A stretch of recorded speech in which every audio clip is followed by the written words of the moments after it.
família, a graça e a paz do Senhor. Amém? Glória a Deus. Nosso culto devocional dessa manhã de terça-feira, leitura bíblica, está no livro do profeta Jonas, no capítulo 1, versículo 14, e depois no capítulo 2, versículo 2. O título é Do Ventre do Inferno Gritei. Vamos à leitura. Então clamaram ao Senhor e disseram: Senhor, rogamos que não pereçamos por causa da vida deste homem, e não faças cair sobre nós este sangue, quanto a nós, inocente, porque tu, Senhor, fizeste como te aprouve.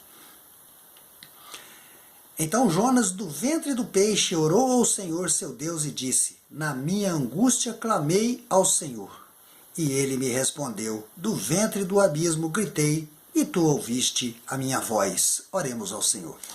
O Pai amado, nós louvamos, exaltamos o teu nome. Estamos em culto devocional nesta manhã de terça-feira, Senhor Deus. Estamos estudando a tua palavra, estamos alimentando, Senhor.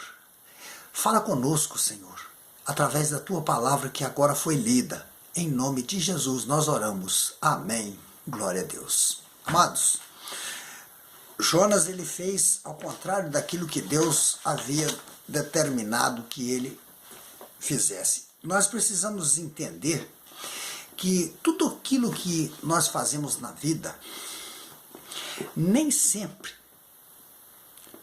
os resultados são aqueles que nós imaginamos. Agora, quando Deus planeja alguma coisa, os resultados são sempre aquilo que Ele quer.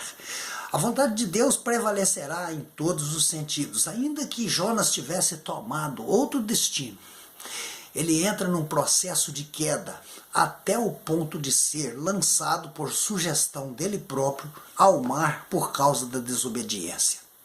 Quando Deus tem um propósito e Ele quer me usar, Ele quer te usar, não tem como fugirmos, amados irmãos. E Jonas, ele fugia, tentava fugir da presença de Deus, porque Deus tinha uma palavra para ser entregue na cidade de Nínive, que era uma cidade que fazia algo que estava desagradando muito a Deus. Havia dois deuses, dois ídolos que iriam, e até hoje repercute nos meios, até influencia o próprio cristianismo com a idolatria. É a deusa que dá o nome à própria cidade de Nínive e o deus Dagon. E nós ainda vamos ter a oportunidade de fazer uma demonstração de símbolos de Dagon que estão por aí na atualidade. Isso causava um pavor. Isso é uma abominação tão grande que causava pavor em Deus. Mas o fato é que os seres humanos, nós, e Jonas não era diferente, nós estamos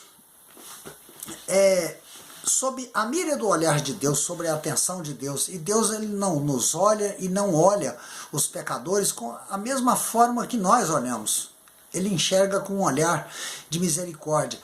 Do mesmo jeito que ele providenciou um grande peixe para restaurar a Jonas, porque era a única maneira de Jonas fazer a oração do arrependimento.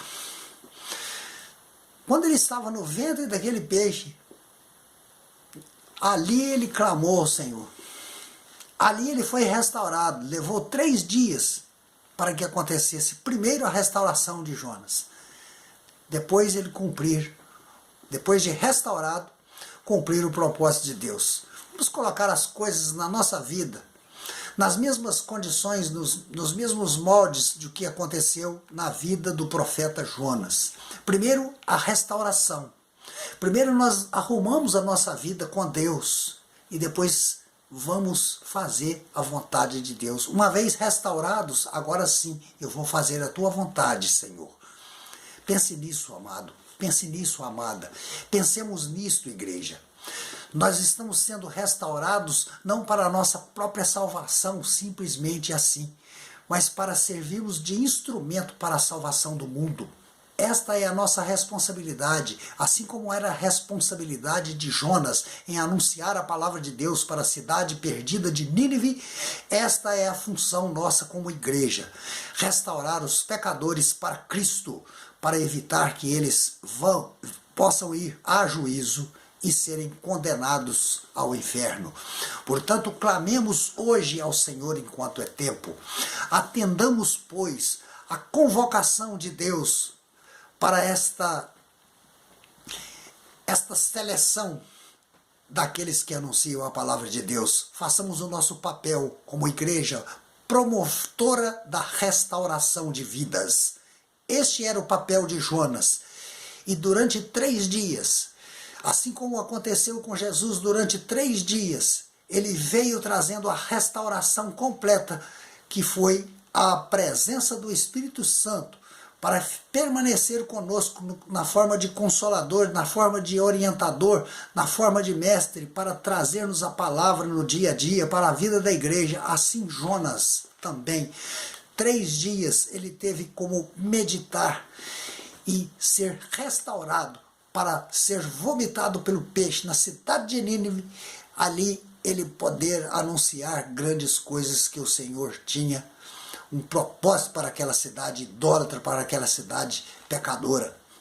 Assim como Deus tem um propósito, quando nós desobedecemos ao Senhor, às vezes a nossa desobediência pode trazer consequências terríveis até para pessoas que estão ao nosso redor. A nossa desobediência não nos prejudica somente a nós. Se nós nos desobedecermos ao Senhor, nós podemos prejudicar uma nação, nós podemos prejudicar uma cidade, nós podemos prejudicar a igreja. Portanto, obedeçamos a palavra de Deus. Esta mensagem do profeta Jonas, ela nos chama à restauração, nos chama ao arrependimento, nos chama à restauração, nos dá uma chance para que isso aconteça na nossa vida, para que possamos cumprir o ID de Deus. Amém, amados? Que o Senhor nos abençoe nesta manhã, para aqueles que vão trabalhar hoje, um bom trabalho, e que Deus nos abençoe rica e poderosamente com esta palavra, em nome do Senhor Jesus. Amém e glória a Deus.